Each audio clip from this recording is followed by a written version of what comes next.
off the bat today. We've seen 3 home runs already. Here's Connor Clift, and the first pitch to him is a called strike, 0-1. He'll take first pitch contact for outs if you're Crotchfeld going into the 4th inning of work. Pitch number 44 for number 77 is low. 1 ball, 1 strike. Clift flied out to right field his first time. 8 runs on 7 hits and no errors for Auburn.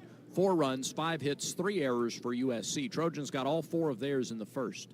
On 2 two-run homers. The 1-1 misses just outside, and it's 2-1 to Clift. Clift out of Anaheim, California. Right-handed hitter. Crotchfeld deals and missed inside with a fastball. Still good life on the fastball. That one at 92. 3 balls and a strike to the USC catcher.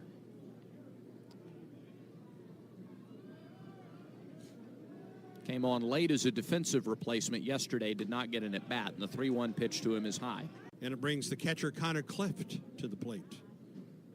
He reached on a walk and scored in the 4th. That's when USC scored 4 times and tied the game at 8.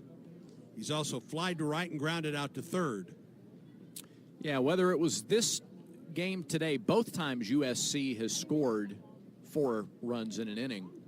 Auburn has bounced back either in that inning or the following inning and put 4 on the board. Pitch on the way. Clift takes a strike.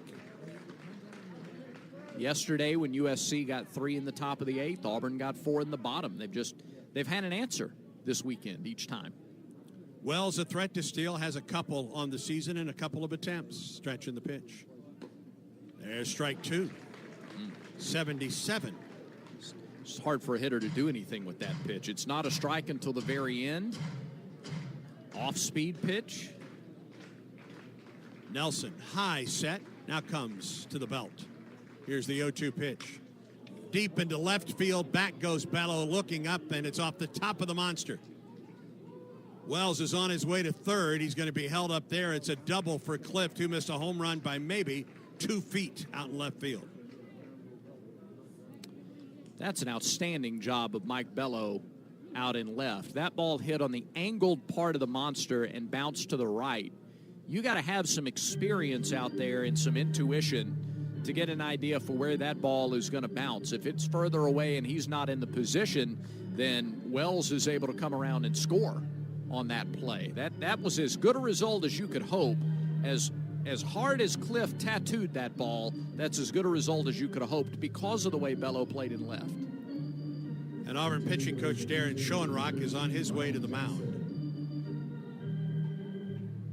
That double for Clift is his first extra base hit of the year. There's a left-hander throwing for Auburn in the ball. Connor Clift at the plate. 1 for 3 with a double and a run scored back in the 7th. He almost hit a home run out of here. The pitch on the way. Misses inside for ball 1. It's been the bottom third of the order. I mean, look, a lot of guys are going to score runs when you put 12 on the board, but the bottom 3 in the order, Wells, Clift, Huber, and Jackson together, have scored 5 runs for USC today. They've gotten on. 1-0 pitch to Clift. Line drive base hit to left will give USC the lead. Wells is around 3rd. He will score. And USC goes up 14-13, and Auburn ought to check home plate. I think he stepped across home plate. Auburn needs to check home plate. Auburn will throw home, step on the plate, and he is out! He stepped across home plate!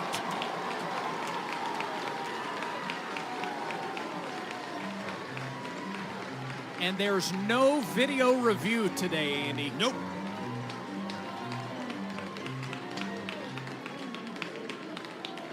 Now, look at this. Darren Schoenrock is going to take the time that Andy Stankiewicz spends arguing about this call to get his infield together and talk it over with Copeland. That's a smart move by Auburn's pitching coach. And it's now 3:30, so this will be the final inning of this game. No matter what. Wells stepped across. He stepped beyond the home plate coming home. And you could see folks in the crowd everybody pointing to home plate. Everybody in the ballpark that watched him saw him do it. And Auburn will make a Wind Creek call to the bullpen.